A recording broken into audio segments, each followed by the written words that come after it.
Hi, again, I'm Chip House, Senior Fellow for Innovation at the Alliance for Peacebuilding, and I'm also a emeritus member of its Board of Trustees, which means I've been there so long I'm not allowed to vote anymore, but they don't let me, but they won't kick me off because they like me to do the work. And sitting next to me is Gretchen Sandals, my wife, who is also a part of this initiative with me. Let me start by explaining the misleading title. So I was on the board committee that determined what the conference themes should be, and I decided for once I should actually follow the rules. And so the initial title included all the keywords from the conference call, and as this session morphed over the months, and it morphed again yesterday, given a call I had with Mata on something else, the notion of COVID has all but completely disappeared for what we'll probably talk about, although it's background to everything that we're going to do. And what the key word probably is the term I have in there of pivot. And my sense of what we need to do is to shift away simply from being peace builders. And so I intend this session to really be as much of a workshop as it can be, given the limits that the Bizzabo platform has, which essentially says we can have 5 people on the screen at any one time, and that's it. But we'll get there. The panel, the session, and the projects of which it's going to be a part actually have an intellectual history that's worth my spending a couple minutes on before I introduce everyone else and try to figure out how to bring you all into the discussion. So about 40 years ago, I had a student, quite conservative, who came into my office one day and called me the most naively optimistic person in the world as a source of joy, that he really enjoyed being with me. And he thought my notion that we could shift the way we deal with conflict and to do so to address the other issues that were present at the day, racism and the like. We hadn't really gotten to climate yet, but that we had to have sort of a whole of society transformation. And Matt brought with him a screensaver from cursor from my very early Mac, which had a spinning earth, and he thought that was the perfect gift for me. Now that cursor is long gone, though I have maps of the earth all over my house in my life. But Matt thought that what I was trying to do was totally implausible. And the logic behind this book is that he was wrong. He was right then. And if I was willing to admit it, I would have said he was right then. I wasn't. But now he might be wrong. That you can make a case plausibly that we can produce large-scale change in this country, which is what I'm concerned about these days, and beyond. So being an academic in recovery, like AJ is as well, I set out to write a book called Connecting the Dots, because I had discovered a whole bunch of people, not in peacebuilding, but in other spaces, first cousins, if you will, that were sharing, I would say, 4 key characteristics in one form or another. First, they wanted large-scale social change. Paradigm shifts in the terminology that I've used since I was an undergraduate, but reform. Second, they understood that one way of doing that is actually to connect dots across silos. Third, they all had some sort of sense that you couldn't do this by tearing down the status quo. You had to, in some form or other, and we disagree a bit on what this means, but you can change the system from within. You can build alternative norms, alternative values. And finally, they were all audaciously ambitious. in ways that would have never made sense in the late 1980s.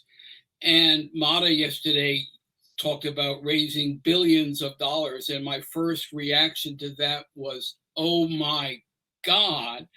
But these are groups of people who have established track records that could get us to thinking in terms we'd never thought about before.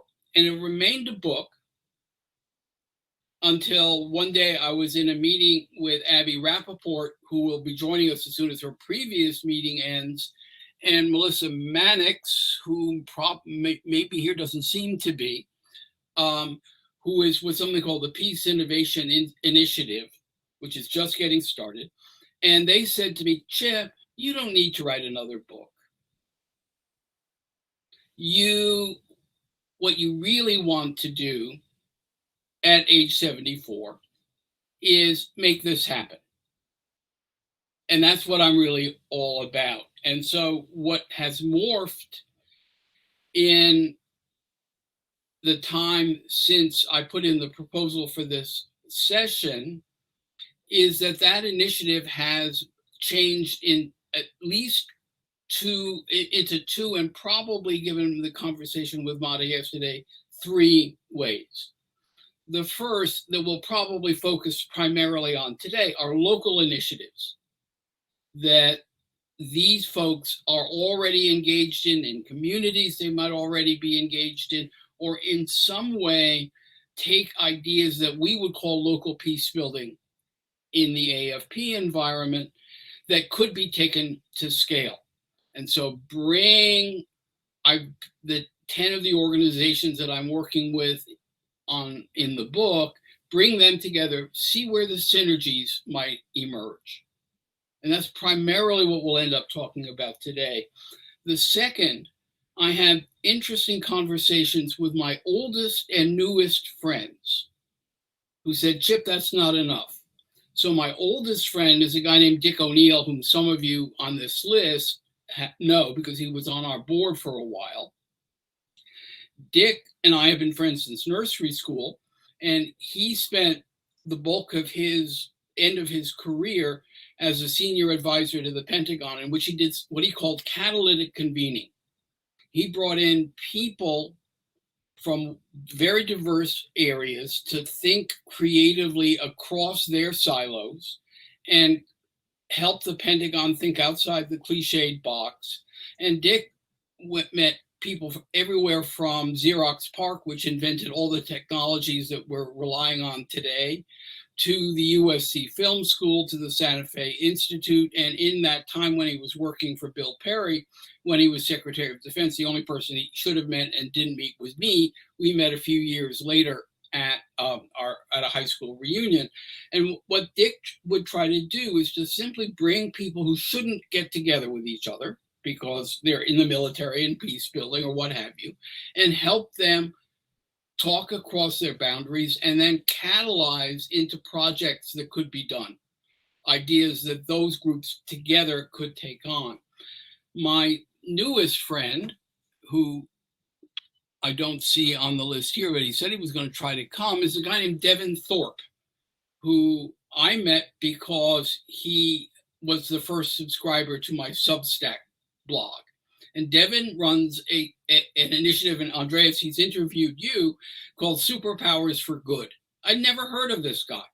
And he's really all about, as we heard with Julia this morning, narrative change.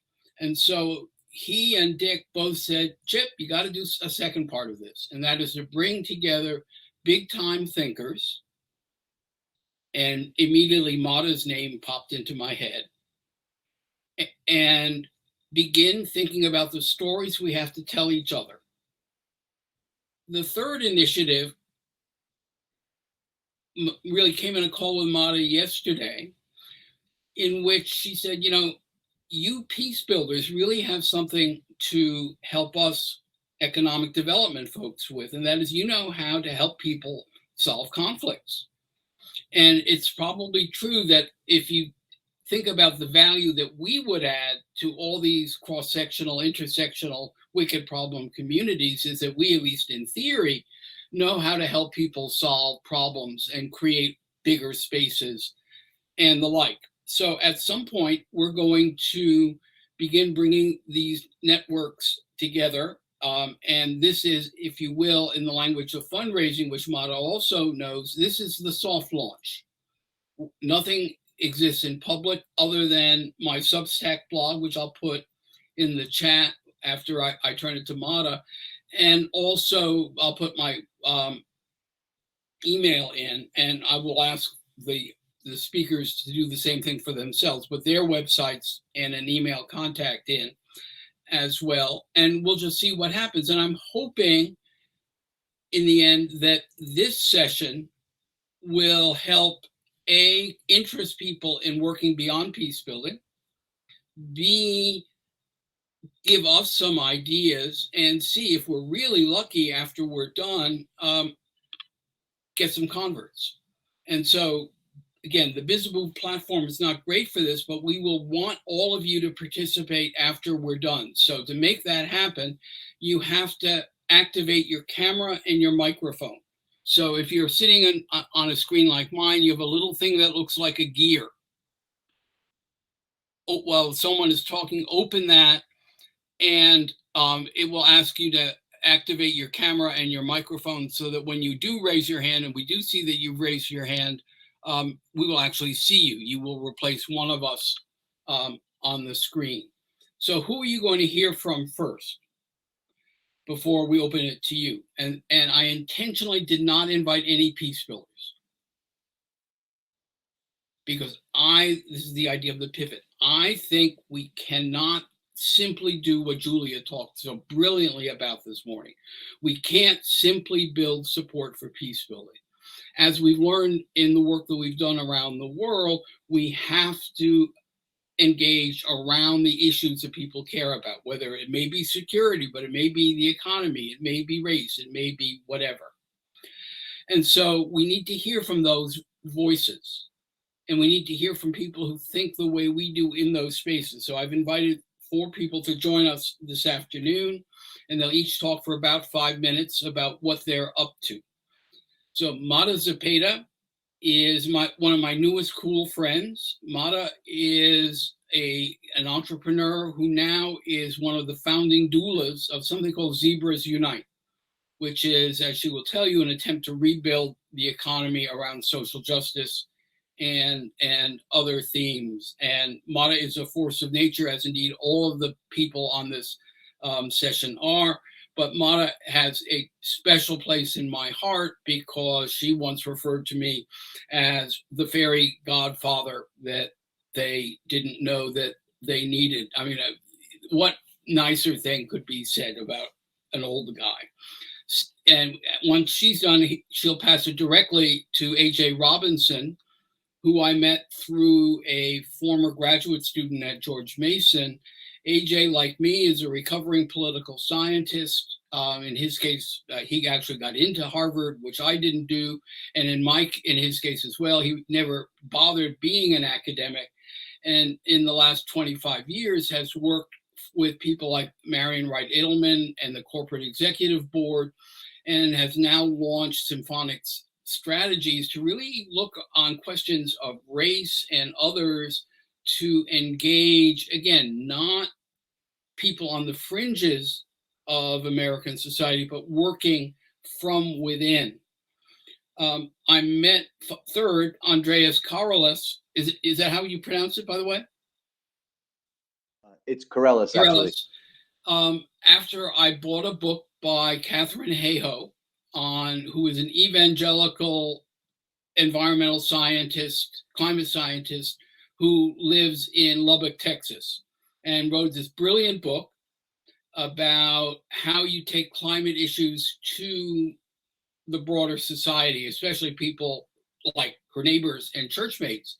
And she talked about this guy, Andreas, who had this book that he had just written. And so I read that too, and my God, it was just stunning. And it wasn't so much just about what he does, but it's about what we all can do. And between the two of them, in a book by Saul Griffiths called Rewiring America, I realized that Andreas is up to something really, really cool. So he runs an organization called Revolve, which he'll talk about, which allows nonprofits to borrow money to put solar on their buildings and trains people to do other things involving solar. And so Gretchen over here, and I have invested both into the zebras and into Revolve. The final person is Abby Rappaport. If you look behind me, you can see two of her daughter's pictures vaguely on my wall. Abby might seem like the oddest person to have on this panel because she is not only not a peace builder, she's not a nonprofit. She runs a magazine called Stranger's Guide, which is for young, hip, cool travelers. Remember, we all used to travel once upon a time. And when I was at my 50th college reunion, her father was handing out copies of the magazine like Jewish parents, Jewish men of my parents' generation did when kids were born. They passed out cigars. So Ron was passing out copies of the magazine the way I assume his father and mine passed out cigars when we were born. And I looked at it, it was just stunning. It's all about travel, but it's about social justice. It's about engagement.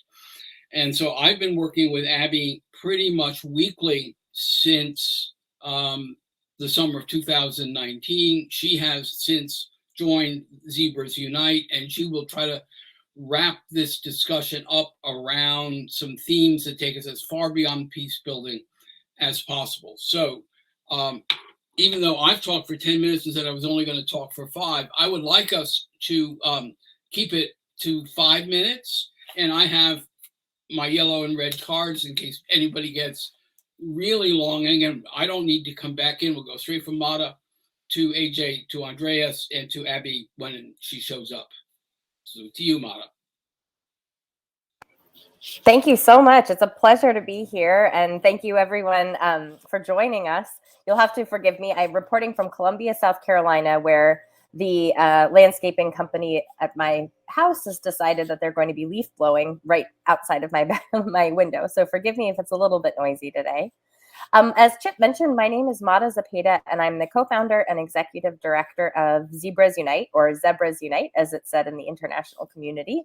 And I'll talk a little bit about the movement and why we see some really promising intersections with peace building. So the movement was started in 2017. We published a manifesto that I'll throw in the chat called Zebras Fix What Unicorns Break. And in it, we really argued that reimagining business and the corporate form was one of the most pressing human rights challenges of our time. And why that is because there is actually quite a lot of opportunity that business has to start to move in a more just and equitable direction, especially when it comes to 2 areas that we've honed in on. The first is governance, and the second is ownership, which I'll talk about in just a minute. So in that manifesto, we argued that we were seeing all sorts of companies that were starting, especially by women and underrepresented founders, that were not really interested in the Silicon Valley status quo of maximizing shareholder profits, monopolies, winner takes all capitalism, up and to the right, infinite growth. Instead, we were seeing companies that we named zebras in opposition to the Silicon Valley unicorn. And those companies were much more about mutualism, cooperation, sustainability, reinvesting in our communities. Many of these entrepreneurs did not identify as what we think of as social impact entrepreneurs or social entrepreneurs. They were coming from communities that had experienced many of the toxic effects of winner takes all capitalism. And so they were simply solving problems that they saw in their own backyard, in their communities. And in the process, you might have some zebras that go on to become unicorns, that go on to become very big. So we published that manifesto, and we heard from tens of thousands of people around the world that said, what you're describing is exactly what I am. This is how I identify. This is the community that I wish to build. And most importantly, I wish to build from a place of cooperation rather than competition. So fast forward to where we are now. We are a multi-stakeholder cooperative. with members around the world. We have about 25 international chapters from Amman, Jordan, to Tokyo, to Mexico City, to Anchorage. So we have these regional chapters that have local cultural expressions of what the zebra's ethos means to them. So I mentioned ownership and governance, and I want to just briefly touch on this and how it intersects with peace building. When we first incorporated, we were flummoxed by how limited the corporate form was when it came to including more stakeholders. These are people like employees, our users, our members. It was very limited at the time, but there was an innovation in Colorado that had just come out, which was a multi-stakeholder cooperative. So you could have different types of share classes. And that innovation allowed us to incorporate as a limited cooperative association in the state of Colorado. And why that's important to us is because there's a lot of research that has been done by a group called MSI Integrity, or if you're familiar with the term, multi-stakeholder initiatives. And what they argued essentially was, when you think back to the 70s to the 80s, all of that time when folks were trying to bring around the table NGOs, enterprise, government, to try to have multi-stakeholder initiatives, many of those failed because there wasn't significant ownership. There wasn't ownership really opportunities at all for those groups in these social undertakings. So what MSI Integrity essentially landed on is that if we wish to have meaningful change, we have to allow for people to have an ownership stake, and they need to have their voice. They need to have governance in these enterprises as well. And so that research really informed the structure of Zebras Unite and how we think about things when it comes to really trying to promote alternative ownership and governance. So when you follow that rabbit hole and then you say, okay, we really believe that employees need to be shareholders, we need to have this notion of, whether you call it multi-stakeholder capitalism, whatever you wish to call it, when you look under the hood of that challenge, what you'll immediately come up against is that it's practically impossible to do that, because the capital instruments that we have available, the financing mechanisms that we have available, are so limited in scope that they can't really wrap their minds around these alternative structures, which then opens up the wicked problem of having to solve all of these systems at the same time. So we need to create new capital instruments, we need to create new corporate forms, and we need to create new spaces for people to have collective decision-making and governance. And it's that third piece that we are here to learn from the peace building community on how to do that effectively, given all that you all have done in the past in this space. It's a very human problem. It's a relational problem. It's an opportunity for us to gather in community and to build common cause. And a lot of what you all might hear around Web3 or DAOs, decentralized autonomous organizations, NFTs, you're starting to hear a lot of frothing at the mouth of this notion of ownership, of distributed ownership. And that's all fine and good, but really it comes down to, how do human beings make better decisions together? And that's where we see so much promise and opportunity to learn from all of you. So with that, I will hand it back over to Chip, and I'll throw some of the resources that I mentioned in the chat, and would love to continue the conversation. And before I give it to AJ, I see at least Guy and Heidi Burgess are on the call. So the Colorado thing is not a coincidence. They work with a guy named Nathan Schneider, who is at Boulder and in the communications department, and has a book on co-ops in which there is a family, unnamed, that had a commune, Marxist commune in Boulder, one of whose kids had been Nathan's best friend at Brown. And Nathan talks about being in a line with the uncle of his friend. And of course, for those of you who know the Boulder peacebuilding community, that was Bernie Mayer, whose new book I had hoped was going to arrive today and I could flash on the screen. So Colorado is not just a home of peace building, but it's a home of cooperatives. And that's a theme we haven't explored. To you, AJ. Thank you, Chip. And Mara, thank you for your remarks. I want to also thank Alicia Yaffe, Chip, who connected us. And I hope if Alicia is listening that she's doing well. But Symphonic Strategies is an organization that's been around for 18 years. We're based here in the Washington, D.C. area, and we really use music as a metaphor for human interactions. I was inspired by music my entire life, and there's a quote by Wynton Marsalis in the Ken Burns documentary on jazz, where Wynton, to paraphrase, says, jazz is a wonderful way to understand America because jazz is about musicians negotiating their agendas, and that negotiation is the art. And that's at the core of what Symphonic Strategies is about, is looking at collective action problems and helping individuals figure out how to see the impossible and move the crowd.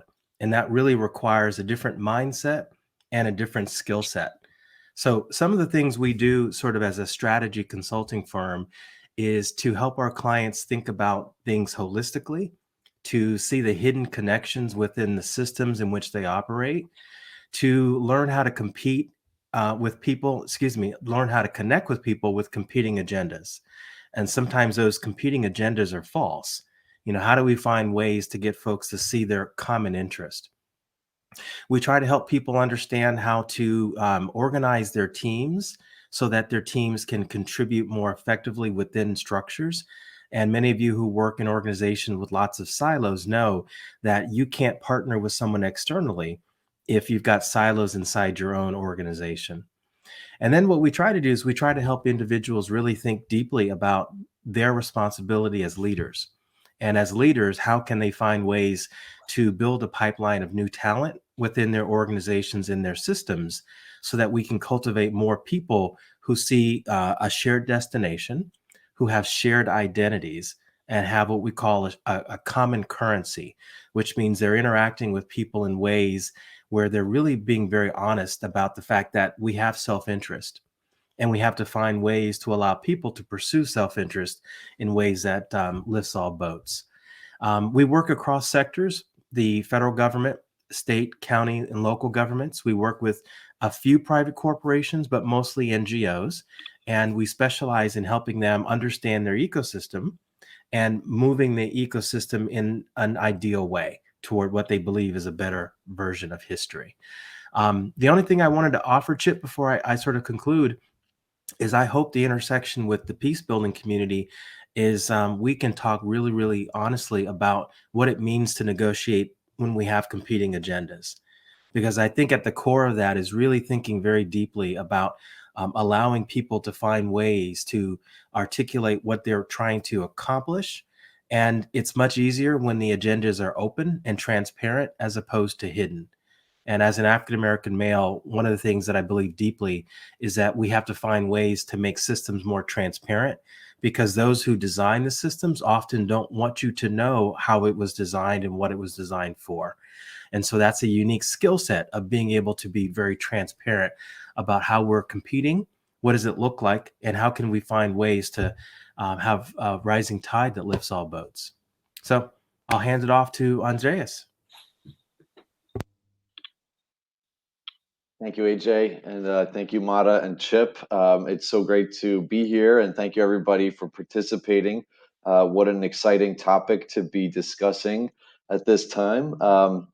My background, actually, I was fortunate enough to study some peace building and peace and conflict resolution and environmental peacemaking when I was in school. And a lot of those thoughts and a lot of those lessons have sort of carried over into my professional career, which has mostly been focused on solving the biggest conflict of our time, climate change. And when we look at the climate crisis, I'm actually, excited that this topic today, is bringing up climate, particularly because the climate community can tremendously benefit from the peace building community, because ultimately we have to learn how to row in the same direction at the local level, at the federal level, at the international level. The only way we solve the climate crisis is if we collaborate, if we work together, if we figure out shared strategies for getting things done, which right now, we've known about the climate crisis for half a century, and we're still sort of, stuck in first gear, if you will. So that, background really drove me to think about, well, how can we get these common interests aligned around climate change solutions. And that brought me to starting a nonprofit called Revolve, which, as Chip described, we work with volunteers and we train them to go talk to local nonprofits in their community and help them along the journey of going solar. And Revolve provides the financing for these nonprofits to go solar who otherwise couldn't get financing, particularly serving low-income communities, BIPOC communities, and places where solar is typically inaccessible. And through that process, what we're doing is saving nonprofits money on their electricity bills so that they can put more into their mission. So when the homeless shelter or the free health clinic or the food bank is now able to provide more of their services to the community and benefit everyone, now you have people who perhaps didn't care about climate and clean energy before. Now they're starting to emotionally resonate with the issue. They're starting to say, wow, I care about the homeless shelter here that I volunteer at. And now they've gone solar. And now I have more of an emotional connection with solar. And so this is really it's a starting point to build that bridge. And what we've seen, as Chip mentioned in my book, Climate Courage, one of the things that became, was really interesting to me is that out of Yale and George Mason, they've found that 85% of Americans would like to see 100% clean energy. 85% of Americans, that's a massive amount of people that are in agreement on this one issue, which is that clean energy is a good thing. And while you look at the climate narrative broadly, you might see that it sounds very divisive, and certainly the fossil fuel industry has done, decades of deception to make it seem that way. But actually, we have a lot more in common around moving forward on climate than we realize. So that's where we need to start, is at the community level, getting people to see how clean energy can benefit them, and in giving them ways to engage, so that we can start to bridge the divide, so that we can start to build commonality, particularly across partisan views. So again, yeah, happy to be here with you and continue the conversation. So Abby has not made it yet, which is surprising because she's remarkably good at getting places on time. And unlike me, actually usually gets the technology to work, but she has 2 young kids. So who knows? And is in Austin where there are always unusual things going on. My sense is how we would go from here in the now almost 45 minutes that we have left would be to start a discussion in which we can do 3 things. The first, and there's a question here from Bob Berg for Mata, but really applies to many of us. So one would be to take questions. The second would be to ask yourselves, given what you've heard from the 3 of them, how would this change or amplify what you're already doing as a peace builder? And because, especially for Mata and Abby, this is not simply a US problem. This is something that we're working on globally. And then third, from what you know as a peace builder, what advice, suggestions, questions would you have for them to amplify their work? And so even if we were able to be in the same room, that's way too much of an agenda for 45 minutes. And I can't what I like to do, which is to walk up to someone whose facial expression suggests to me this person has something to say. Plus, I have no idea how the raising hands function works here.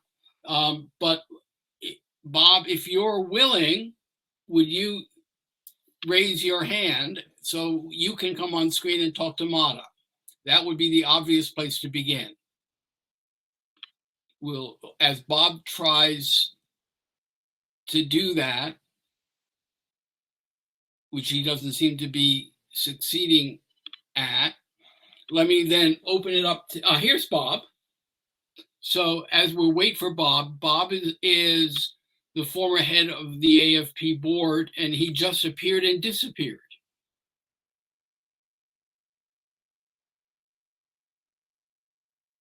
And Bob, professionally is a former USAID official and longtime consultant in the peace and development space.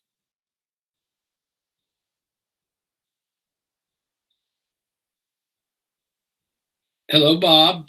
You're on mute, which means your microphone isn't on yet.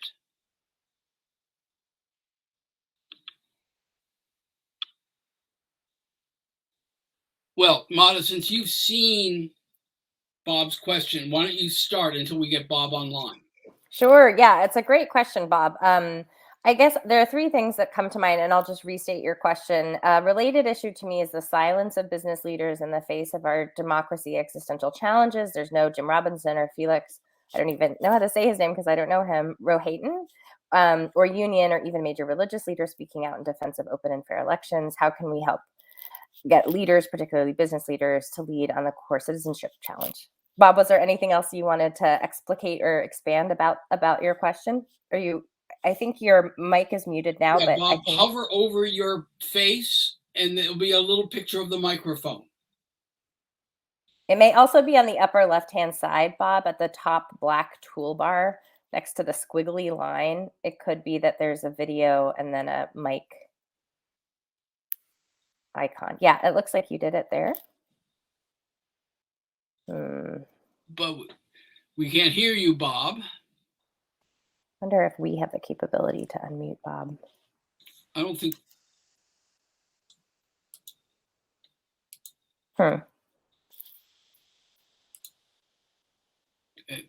Bob has to do it himself. Okay. So, Mata, keep speaking and Bob will try to figure this out. Okay. All right, Bob. Well, there are a couple of... Yeah. A few initial things popped into my mind based on your question, which is an excellent one. The first one is that starting at the top, leaders of major Fortune 500 companies issued in 2018, I believe it was, an announcement called Business Roundtable. The Business Roundtable is what the organization is called. With these Fortune 500 leaders, they redefined the corporation, the purpose of the corporation as we know it, to include not only maximizing shareholder profit, but also to include impact on the environment, communities, employees and vendors and other stakeholders. And the reinvention of the corporation was not a small feat. So I linked to that Business Roundtable announcement for all of you to take a look at. And in this announcement, what they essentially said is that we need to consider more than only profits. What many people, when that announcement came out, thought of it as empty words and promises because it was a marketing ploy that really wasn't going to lead to anything. I tend to have a much more empathy and compassion for these business leaders in that seems to me to be a first step, is how we reimagine the corporation to accommodate for those stakeholders. But what seemed to me to be the problem thereafter was there was not a concrete roadmap for how to actually begin to implement those very lofty desires, right? So you have somebody, I linked then to an article from the Walmart CEO, who's Doug McMillon, who's been one of the most vocal advocates for multi-stakeholder capitalism. And so he's an example of somebody that, you may have different opinions about how sincere his words are, but is actually advocating for reimagining the corporate form. So those are two articles that I just wanted to draw your attention to that I think are really relevant. To your point about then we don't have, a single person who's advocating for these big sweeping changes. Again, I would say that there are really small spaces where this is happening. So if you take, for example, Airbnb, when Airbnb went public, they reserved, I believe, 5 to 10% of their shares as options for Airbnb hosts who had created all of that value for the platform to purchase those shares, right? And so what you have here essentially is a tech company that considered the hosts who created the value in the IPO process and then reserved shares for them. I don't think that you're going to hear Brian, the Airbnb CEO, talk about this all that much as advocating for multi-stakeholder value, but you do see small things like that. And then I'll just say lastly that while we don't have national figures, I helped to start a chamber of commerce in Portland called Business for a Better Portland. What you are seeing is more progressive chambers of commerce like BBPDX that are advocating for policy at the state and local level, that create more partnerships that are working more collaboratively with government. And that investment has yielded dividends. Just in the last 2 years, the legislative agenda pursued by BBPDX has freed up more than $20 million of technical assistance support for businesses that are owned by women and people of color, as well as created a loan loss reserve to make it easier for lenders to loan to these types of populations and entrepreneurs. So you're seeing that type of leadership in small pockets at the local level, like in Portland and elsewhere. But it's very true that you don't yet have a really vocal singular ally. I think that, if I could devote my life to trying to figure out how to help those business roundtable CEOs make good on their promise from that announcement, that's very much what we're trying to do at Zebras Unite. And as you know, it takes a lot of time. So there's a lot of corporate restraints that make it impossible. There's a lot of stakeholder conversations that I'm sure the folks on this call would be really equipped to help them get there. Yeah. So, Mata and Bob, let me, and then turn to Jamie's question. So Jamie, you might want to try to figure out if you can get live.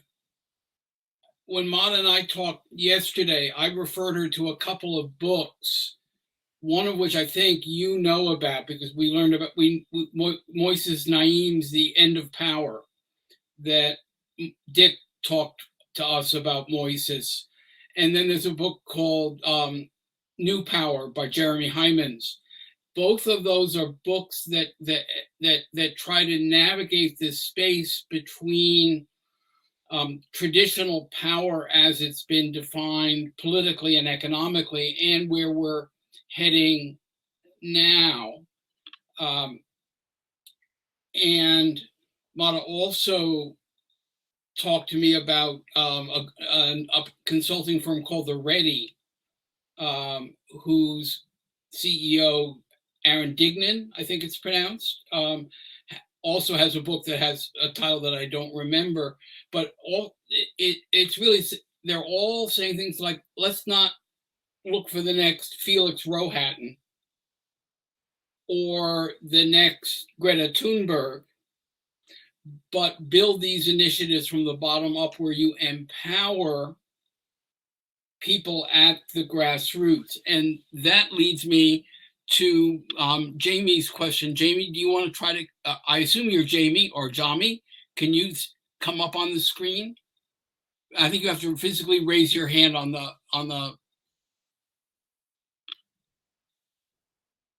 if not, we'll just let AJ and then let's start with Andreas with her question.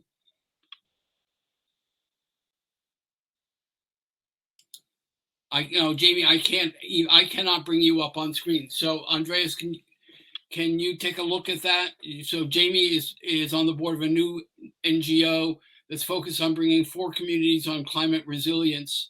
How do I incorporate peace building techniques to effectively engage our communities? I'd like the organization to have peace building be a core strategy as we roll it out.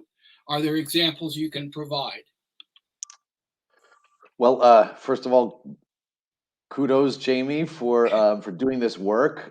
This is the kind of work that we need. So often when it comes to climate change, we are lost in the political debate. We're lost in the debate about sort of why aren't the fossil fuel companies being held accountable, and why isn't more money being invested in clean energy? And a lot of these are bigger questions that we, as community members, don't necessarily have the levers to make an impact on, but we do have the ability to implement solutions locally.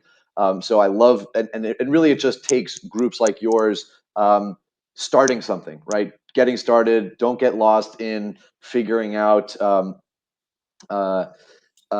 too many steps ahead, but just sort of see what the community needs and get started. And I mean, in terms of peace building, I'm sure the other participants on this call would probably have a lot more to share there. But from my perspective, it would be when we figure out what is an appropriate climate solution for a local community, it all starts with stakeholder engagement. It all starts with what does this community need? Obviously, each community is going to be affected differently by climate.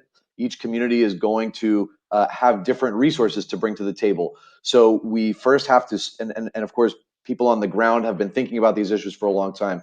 So when you're looking at the various groups that you're working with, it all starts with stakeholder engagement. How can we really sort of benefit from the wisdom that they already have, and then see the points of commonality? What are things that people can get behind, that they can sort of put their shoulder into collectively?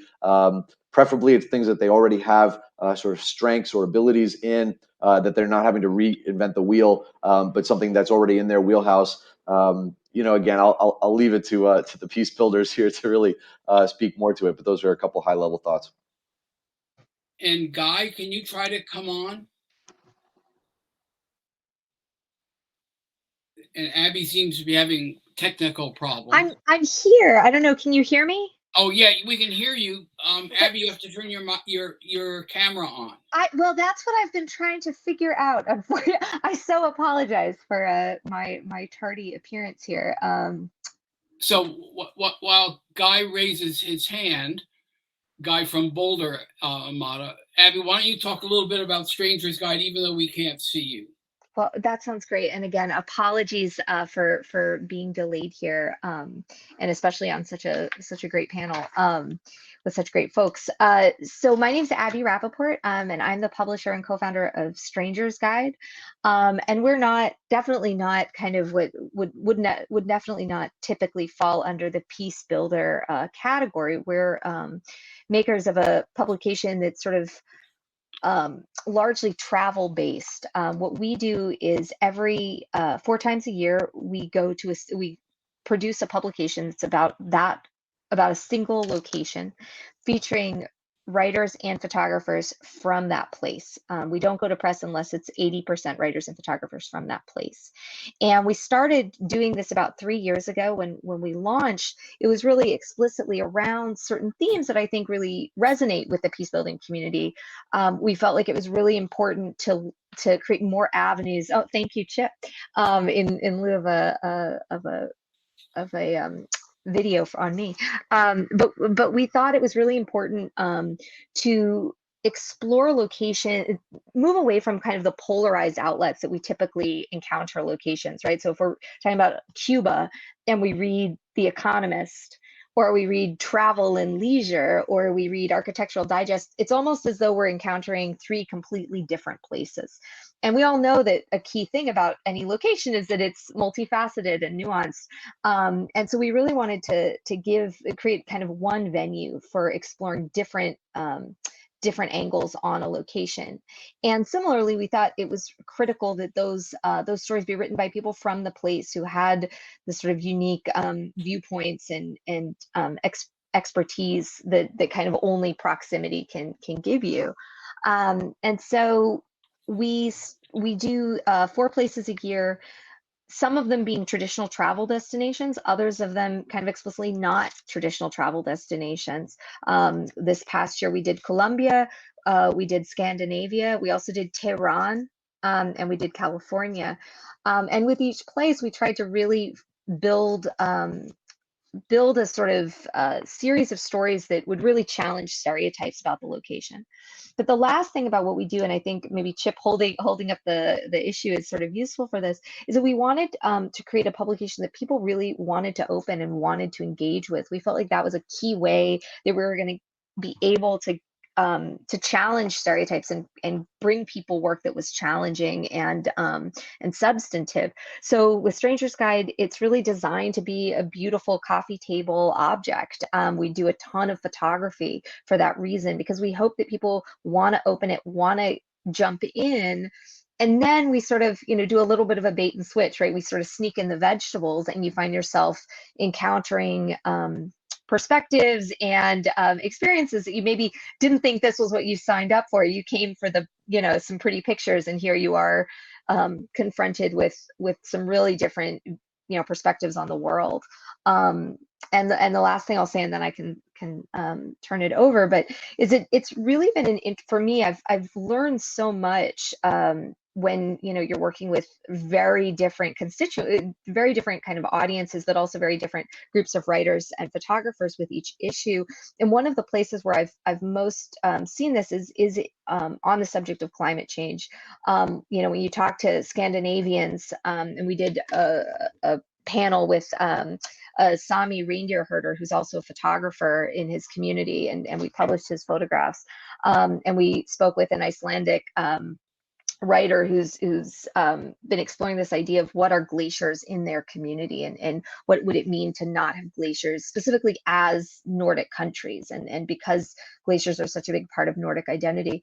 And that was so interesting and exciting for me, because I think understanding how different cultural practice, that's one example, but we also did a very similar panel with our Caribbean writers who are experiencing climate change in different ways, and bringing those kind of perspectives together was both extremely challenging, and obviously when you're talking about some of the more existential threats, always brings in a lot of challenge, but also brought in a lot more sense of possibility, because I think you sort of are able to see a problem from different perspectives and from within different cultural contexts. So with that, Chip, I'll pause, but I really appreciate being here, and again, apologize for being so late. It's okay. Abby, you might want to look, there might be a little dialogue box that asks you to authorize opening up your camera. I'd like to now turn to both Guy's question in the chat and Mata's response. So Guy, who lives in Boulder, says this all makes sense for a liberal community, and Mata responded, of course, if people in Boulder want to create a business for Boulder progressive community, that would be terrific. But Guy also asks, and this is one of my main reasons for putting this initiative together, is how do we reach the people in other kinds of communities? I can't see my screen well enough right now to have Guy's words, but how do we reach out to people on the other side of the political spectrum? And that's something that the people in this community all do pretty well. And so I'd actually like to kick this initially to AJ and let you talk, if you can, a little bit about some of the specific projects you've done, say, with the Weave community, if that's public enough, or something that is public that you can talk about. Yeah. So Chip, I guess a couple things that I would offer. I think one of the most difficult things, this is not only about bringing people from different political perspectives, but even the previous question about bringing multiple nonprofits together in one community. I think it's so important to create a space where people can really be honest that they're oftentimes relitigating past battles. And particularly in the political space, someone felt that they won or lost in the past, and they haven't gotten over it. And in some cases for a very good reason. They felt that they were mistreated, in some cases abused, and in other cases, it just was not a pleasant experience. So it's so important in our work to acknowledge that we are competing against history. And in the interactions, when we bring people together, anything that reminds them of something that happened to them in the past that was negative, their alarm bells go off. So the design of how you bring people together is so important. You can't design an interaction with people on the left and the right without taking into account the past battles that have occurred. That's one. The second thing that I think we've learned the hard way in experience, particularly this might apply to Boulder, is I think it's so important to be able to create quick victories, quick wins, because it's hard to sustain collective action over a long period of time. So what we try to help our clients do is to figure out in the first 30, 60, 90 days, what could you achieve together? that would be the glue to keep folks at the table. And that takes some conscious thought. You know, it doesn't happen accidentally. And particularly in the political divide, we need some quick wins. We need to be able to show that we can talk to each other without killing each other. And that means that the facilitators have to be very thoughtful about lowering expectations and doing things that are manageable, but are cumulative and contagious. And when we say cumulative and contagious, we think that's a strategic way of designing things that have the chance to build momentum. So I'll So, leave it there, Chip. no, I'm going to, because you raised the words cumulative and contagious, and I thought I was immediately going to ask you about them. And then you went on to do a little bit more with them, and I'm going to make you do more. When you say in the systems complexity world, those are big terms. So I guess I would put them in the other order. What do you mean by contagious, and how does that become cumulative, and how does that help us get to profound change over time? Yeah, so I think a couple things, and some of this goes back to, I think, Bob's question about corporate leaders. What we've learned, Chip and audience, is that at the end of the day, there are individuals who are attached to organizations or attached to communities. The individual has a set of interests, and the organization and community has a set of interests. They're not always aligned. There are some individuals who believe deeply that it's a job that's providing them income. And in a very tough economy, their attachment to that initiative, that program, that organization is money. And so if you are asking them to do things that in any way threaten the organization's ability to survive, you threaten the individual. And it's that raw sense of that, which means how do we create behaviors that people can say, I can trust you, that I'm not going to lose prestige or status in my community. My organization is not going to lose out on a grant to another NGO, that we're all going to be able to play together and I won't be left behind. And the only way you do that is to build trust incrementally, right? One victory after another, to encourage people to go ahead and do things that make them more vulnerable, because we need them to be vulnerable in order to exchange the assets and resources that they bring to the table. So that may seem like highfalutin, but at the end of the day, I think we just have to connect the fact that it's cumulative and contagious in two levels, the individual and the organization, and they both have to have some momentum behind them. So I want to take that idea and flip it over to Andreas, and maybe ask him in the process as well to channel a little bit for Catherine Hayhoe. Because Sure. another part of Guy's question is how we reach out to people with whom we disagree. We say we don't think of them as pariahs, et cetera, et cetera, et cetera. But in fact, we expect them to change first. Unfortunately, we tend to do that. But Catherine and you, I don't remember where you end and she begins, or the other order, really have thought about how we take climate to this, what she calls, or you call, the skeptical community, not the deniers, but the skeptics. And then as he does that model, look at the question from Emily, which I'd like you to pick up. Yeah, well, thanks. This is a bizarre way of facilitating, by the way. Andrea. Thank you, Chip, and thanks, AJ. Yeah, I really appreciated your comments there, and I agree. I think the cumulative and contagious approach to solution building, particularly around climate, is what's needed. And so, as Catherine Hayhoe points out, Catherine is a friend of mine. She wrote the foreword for my book, Climate Courage. And her main point, actually, her TED Talk, which is very popular, I highly recommend it, is that the most important thing we can do about climate change is simply talk about it.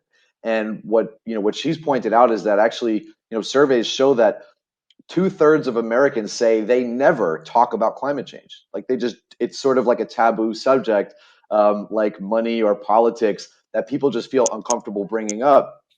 And so in order for us as a culture to shift the narrative around climate change, we first have to start talking about it and being comfortable sort of engaging in the conversation, and that way realizing where people stand on it. And her whole point, which, as you mentioned, Chip, your concept for this of connecting the dots, That's what she uses as this way to say, we can sit down with someone with different political views, and rather than trying to sort of information dump, here's the latest climate science, start by coming from an understanding that we all share this planet. We all want a healthy planet, right? That is, a given. And so you have to just start asking people about their interests, about their values, about their beliefs, until you start to find what it is that they care about, and then connect the dots to how that relates to climate change. Because everything that we care about, whether it's our community, our family, the environment, all of it is going to be impacted by climate change, right? And it already is. So it's really about starting with, sort of like AJ said, sort of being vulnerable, letting down our guard, and engaging in conversations to finding out where people are, and then learning how to connect the dots. And I'll just tie that back to this cumulative and contagious idea, because solar energy in particular, there was this phenomenal study that came out from Tufts and UC Berkeley in 2019, and it talked about the diversity issue in solar, which is that it's extremely inequitable in that communities of color and low-income communities have far less access to solar. But what they found as a solution is what they call the seeding effect. And the seeding effect means that when one solar installation goes in to a community, that there's a ripple effect or a contagious effect. People will go solar faster and faster when there's already there's a voice back there. So there's a contagious effect of solar, and that contagious effect is even more pronounced in low income and communities of color, right? So this is something that we have where it can be contagious, and of course that can then become more and more cumulative. So again, we have to start where we are, start building your climate solutions locally with the resources you have, and let's watch that ripple effect continue to change people's minds and hearts. And we've got a very complicated question that hits at my very heart from Emily Evans. And Emily, I think if you could raise your hand on the upper right hand screen next to the little gear thing, then I can bring you up live. But I'll let Mata begin, and then I will riff from there if we can't get you up on the screen.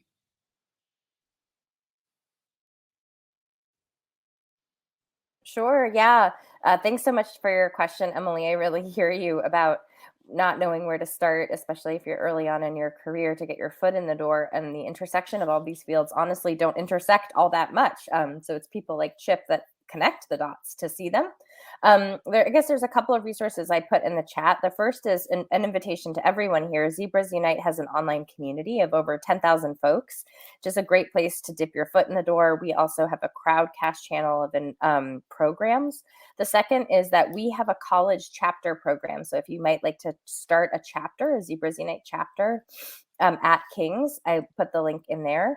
And then just another resource from a Zebra company, Harkin, which works quite closely with newsrooms around democracy efforts. And they have this initiative they just launched called Democracy SOS. So my advice to you is to try to find a foothold anywhere you can, and that will be a breadcrumb trail that will lead you to the next. But those are some concrete resources to start from a community perspective.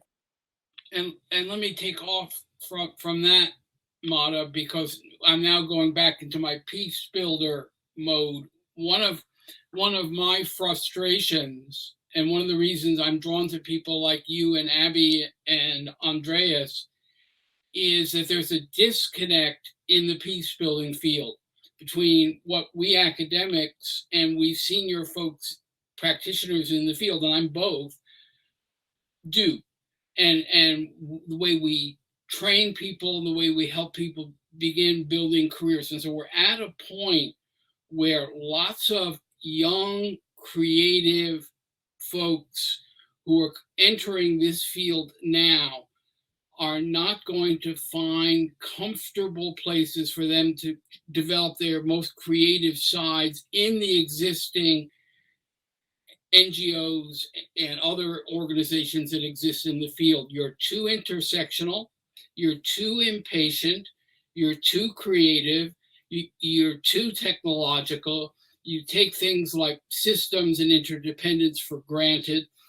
And we have not created the on-ramps professionally or politically to come on. And so a bunch of us in peace building are thinking about how we can create spaces where young people and Emily, I'm assuming this defines you, who are either just finishing undergrad or graduate programs, and realize that at some point they're going to have to create their own institutions. They're going to have to create their own zebras, or in Mada's case before that, their own switchboard and Harkin, or they're going to have to create their own stranger's guide, or they're going to have to create their own revolve. And how do we help bring those people and give them opportunities for that kind of growth? And Emily, you seem to be, let's give her a second.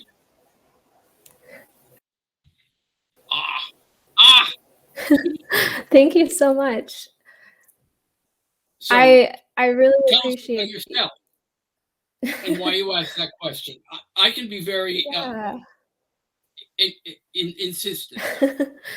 Yeah, I guess I answered that, or I asked that question because I just finished up my degree in conflict resolution in divided societies, my master's degree at King's College London, and really enjoyed my work. I did my dissertation studying white, rural, and industrial American communities and trying to understand why they voted the way they did from 2008 to 2016, and really trying to like humanize, even though I personally have disagreed with a lot of these groups, even as a white woman. And so I have a background in anthropology, and I'm just really interested in how to get in the field, but I've found a lot of resistance. I feel like every time I'm trying to get in, trying to apply for jobs, it's just hard because I do feel exactly what you're saying, the too intersectional, too creative. And so I really appreciate you bringing that up, and I think it's really important. So thanks for including the resources, Mara. So Emily, you and I can pursue this. You have my email address in the chat, and let's follow that up. Mara, as you and Abby, who has now disappeared off of my screen, as the young women on this session, what advice would you give? Not to put you on the spot, of course. Gosh, I think, yeah, I mean, I would say, Jennifer Armbrust, who has Feminist Business School, and her talk on Feminist Business School was one of the most important resources that I found really early on. So I would probably recommend following somebody like her, who does specific work around the intersection of feminism and business. And I think just use your discernment around what's out there. There's a lot of programs that are geared towards women, and so you really want to find the right one for you. But and then I would just say, just to find your people. That's been the most incredible thing with the doulas. There are 4 of us. We come from very different lived experiences and backgrounds, and we've been through a lot of very difficult and challenging conversations. But it's really important to just find your people wherever they are. And Abby, do you want to weigh in? Yeah, I mean, I would just add on that. I don't know if you all can hear or see me. Well, you can hear me? Okay, cool. Abby, you may have to hit the little arrow on the bottom of your screen. It's you don't need to do that. I can be a ethereal voice. It's great. No, I was just gonna say, I think to Mada's point about sort of finding your people. I mean, I think, especially with the rise in sort of social media networks, where your sort of networks are owned by others, it becomes really important to, like, I think old school address books and old school ways of really trying to own your network, and not in a capitalist way exactly, but just sort of take responsibility for it, right? Like, this is something you're building, and I think each of us can do this in different ways, but really trying to think about, like, who am I adding into, like, my circle, and who am I, who else can I bring in? And that's something I think Chip is, like, a pretty excellent sort of model of, but I've benefited a lot from those like Chip who have brought me into their networks. And I've also, I think at a younger, earlier than you think, you're in a position to do that for others, right? Like you're a graduate student, you've come out of, like that already gives you a huge leg up, I think,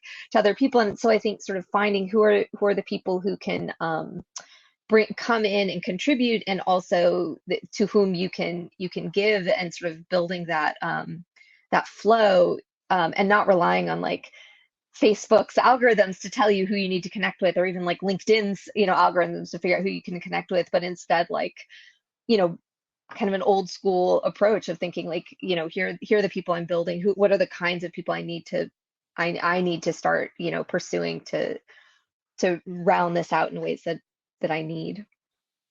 So we have 5 minutes left, and I'm going to really make Emily blush, I hope. And that is that every conference I go to, which is hard to do these days, I try to find 2 people I want to follow up with. You seem to be one of them.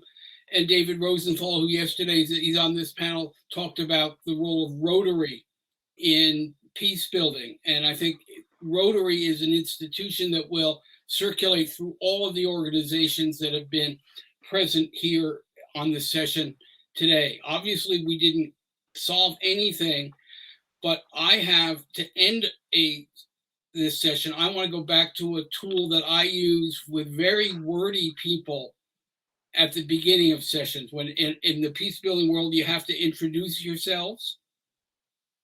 And I have one friend who could introduce himself for 10 minutes. And the meeting is therefore lost. So I had this brilliant idea one day. There's a woman named Michelle Norris, who used to be at NPR, who did six-word stories about race that she gathered. So I have begun using 6-word introductions. And so we're going to have each of the, and Emily, you don't have to do this even though you're on the screen. I would not embarrass you that much. But for Mata, AJ, Andreas, and Abby, 6 words to sum up your take on all of this stuff. And mine will be the same one I use for introductions. I collect interesting people. And somebody else gets my extra 2. Mata, 6 words. Let's do this together with joy. Good. AJ. See the impossible, play from the soul. Raise awareness about sustainability and peace. And Abby.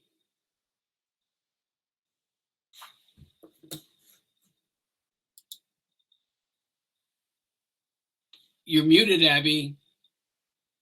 Sorry, it's been a technical day. How about listen to stories and then take action? So with those, I guess it is 30 words. Go in peace. Be sure to go to Severine Otisseur's session this afternoon on local peace building, because it will really resonate with a lot of the things we've had to say here. And we'll see you all soon. Thank you and have fun. Bye.